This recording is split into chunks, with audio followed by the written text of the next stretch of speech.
El otro punto, para finalizar esta parte, es contar con un registro de proveedores de servicios logísticos y aduaneros.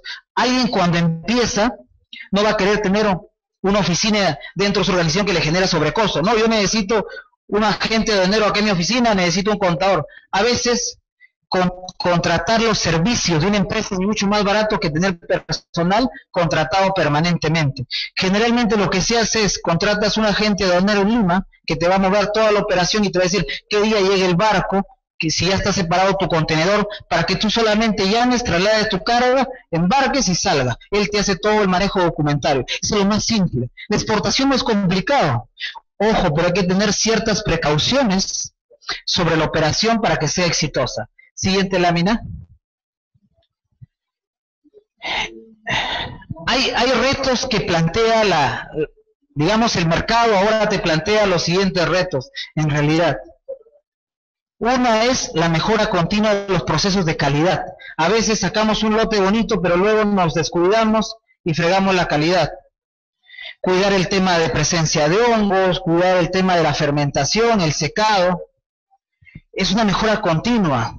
Acopagro, que observaba en el gráfico, que es el segundo exportador, su característica es su calidad, su diferenciación. Y ellos ganan premios en precio solamente por calidad, muy aparte de la certificación. Otro, incremento de la infraestructura post cosecha. Actualmente, si recorremos en gran parte de Ucayali, no hay muchos módulos de fermentación centralizados, o aún la fermentación es deficiente. Incremento de la productividad a nivel de campo, ojo, por eso decía, a veces no es el problema el precio, sino es el costo. ¿Cuánto me cuesta producir un kilo de cacao a nivel de parcela? Con presentación, ¿alguna pregunta? Gracias. Sobre todo, le agradezco a la señorita y a ustedes que están capacitando.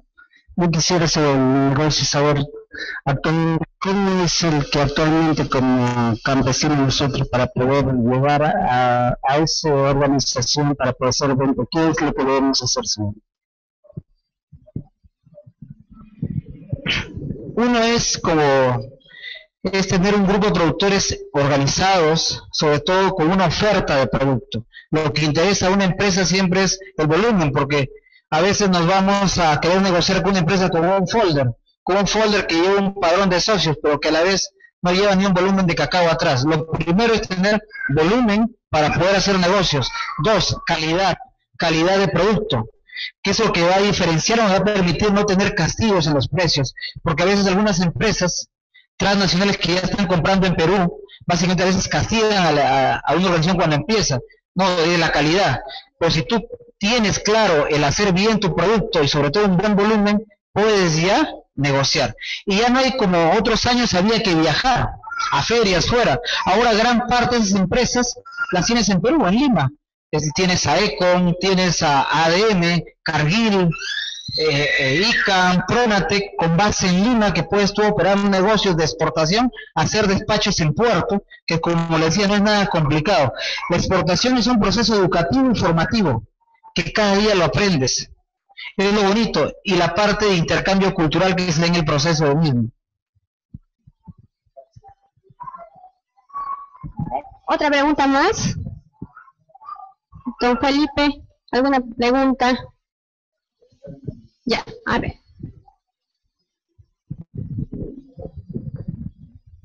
Bueno, señores, muy buenas tardes, ya es mediodía. Bueno, yo quiero preguntarles sobre una cosa. Mira, por ejemplo, si hoy en día se manejan las organizaciones más conocidas como asociaciones, ¿no? De parceleros de cacao, ¿no? Pero muchas veces, las personas, hoy en día entregan individual o cada uno individualista, no saben a quién, cada uno su cuenta, donde sea, Mercado Libre, como dicen. Pero, bueno, pues no tienen en cuenta el proceso, ni la fermentación, ni nada, como dicen algunos, como casi voy a consumir, o qué me importa lo que sale, ya no veo y ya. Bueno, todo eso creo que tiene que ver en la injunción del precio, todo, ¿no? Bueno. Pero mira, y si por algo, mira, si en ese caso, por ejemplo, si nosotros somos, por ejemplo, jóvenes, queremos formar una empresa, una organización para exportar, ¿no? ¿Cuáles son las facilidades que nos brindan o el apoyo que ustedes nos dan, pues, para nosotros dar a pie a comenzar, por ejemplo? Gracias.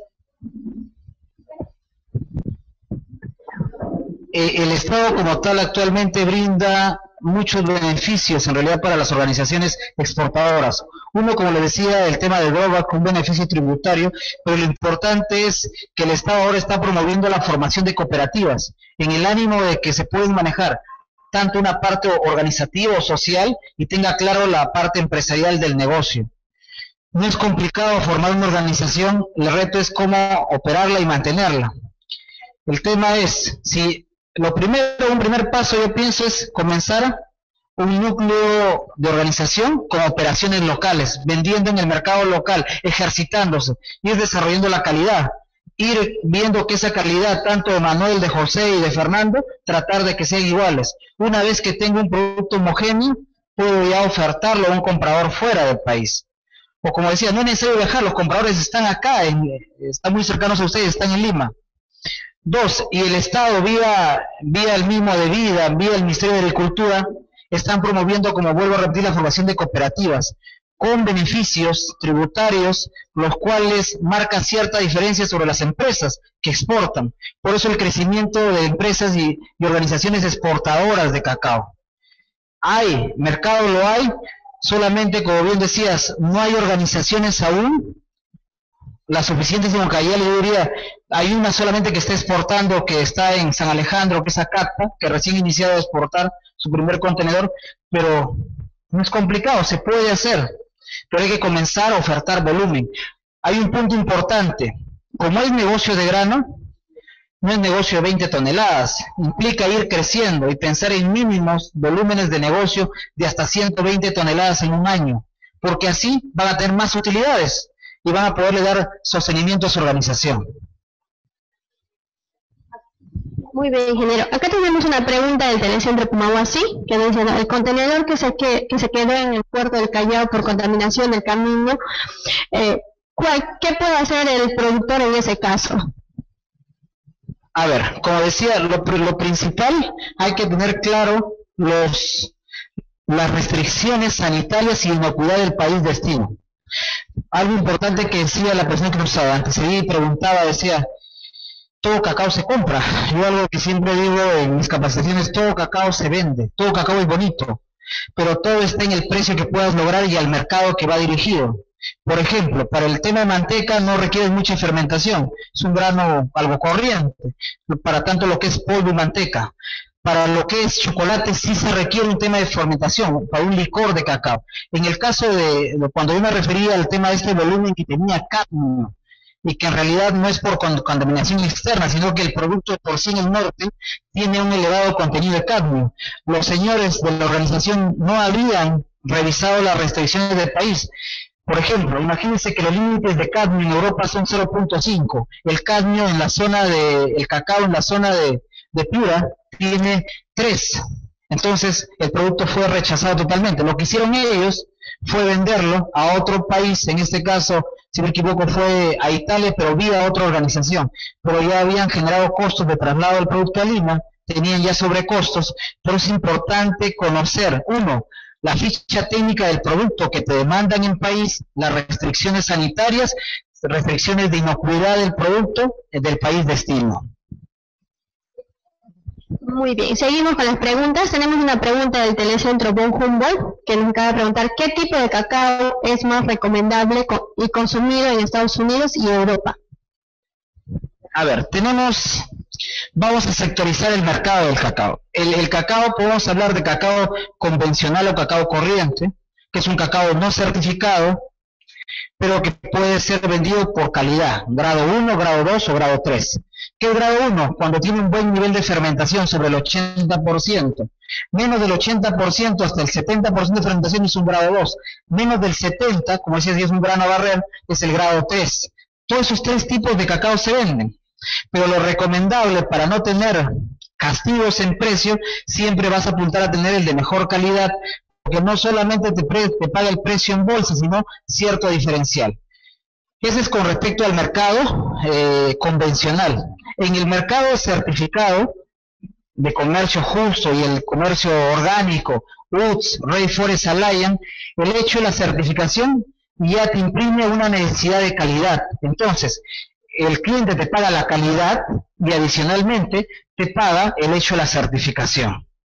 Finalmente, hay otro mercado que llamamos el mercado gourmet, donde el cacao de por sí tiene propiedades sensoriales diferentes. Hay cacaos nativos, hay cacaos trinitarios, por ejemplo los ICS, el TCH, el ICC 39, tienen ciertas notas frutales que ciertos mercados, ese chocolate o ese licor va a marcar diferencial de sabor. Por lo tanto, amerita un diferencial de precio. O sea, tenemos como tener claro primero a dónde quiero vender. Y a partir de eso desarrollar mi producto. Si voy a un mercado convencional voy a apuntar al grado 1 de exportación para tener mayor diferencial. Si tengo certificado, de hecho que voy a trabajar calidad. Si es mercado gourmet voy a apuntar a seleccionar esas plantas que son cacaos finos y de aroma. Seguimos entonces con la ronda de preguntas. Una pregunta que se hace al Telecentro Pumahuasi que nos dice: ¿en qué países son los que más exportaron el cacao de calidad? En realidad gran parte del cacao, como veíamos en las láminas, va a Bélgica, a Holanda. Holanda es un gran trader, lo llamamos, Bélgica y Holanda son grandes traders. Si bien producen chocolates o productos derivados a partir del cacao, pero gran parte de ahí se traslada a otros países. En realidad son como despensas de prestigio. O sea, a veces un chocolatero prefiere, no, pero ¿por qué comprarle a una empresa peruana? Mejor prefiero subcontratar a otra empresa que me compre, como un intermediario, porque me va a asegurar volúmenes. De repente, yo quiero cacao de Perú, de África, de Asia, de la parte de Asia. Él me va a asegurar esa provisión. Porque a veces lo que pasa es que muchas de las organizaciones empiezan 100, 200 y de ahí caen los volúmenes. Lo que quiere siempre un comprador, la seguridad de la provisión del grano y la calidad sobre todo. Por eso básicamente las exportaciones se centran en Bélgica, Holanda, Italia, Alemania. Italia y Alemania en realidad son productores de chocolate, al igual que Suiza, Francia y el mismo Estados Unidos. Lo que sí hay que apuntar a una calidad de grado 1 de exportación.